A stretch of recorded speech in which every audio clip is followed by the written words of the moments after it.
کسی کی ہدایت پر، کسی کے اسلام پر مومن خوش ہوتا ہے۔ آپ نے دعوت دی، کوئی نمازی بن گیا۔ آپ نے دعوت دی، کسی نے داڑھی رکھ لی۔ آپ نے دعوت دی، کوئی جوا چھوڑ جائے۔ آپ نے دعوت دی، شراب چھوڑ دی، گناہوں سے دور ہو گیا۔ خوش ہونا چاہیے، تانا نہ دیجیے۔ سیدنا ابو ہریرہ رضی اللہ تعالی عنہ فرماتے ہیں میں رویا کرتا تھا اللہ میری ماں کو مسلمان کر دے۔ میں نے پھر اپنے معلم رسول اللہ صلی اللہ علیہ وسلم سے گزارش کی، سرکار رسول آپ دعا فرمائیں میری ماں کو اللہ مسلمان کر دے۔ میں وہاں سے جب نکلا میں روتا تھا غم سے، واپس آیا دروازہ بند تھا۔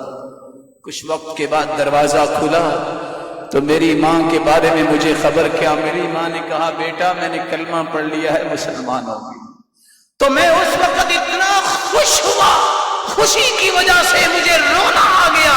ایک وقت تھا میں غم سے روتا، ایک وقت تھا کہ مجھے اللہ نے وہ خوشی عطا کی جو دنیا میں سب سے بڑی خوشی کہ میری ماں مسلمان ہو گئی۔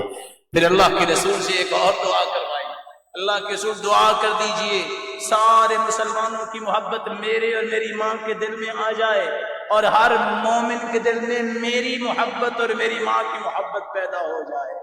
اور ساتھ پھر صحیح مسلم کی روایت ابو ہریرہ کہا کرتے تھے کوئی بھی ایسا مومن نہیں جو مجھ سے محبت نہیں کرے گا۔ آج خود سوچئے دنیا کی کوئی مسجد، کوئی مدرسہ ایسا نہیں جہاں سیدنا ابو ہریرہ کا تذکرہ نہیں ہوتا، اور ہمیشہ سیدنا ابو ہریرہ سے محبت کا اظہار وہی کرتا ہے جس کا ایمان پیارا ہوتا ہے، اور نقائص وہ بیان کرے گا جس کے ایمان میں خلق ہو۔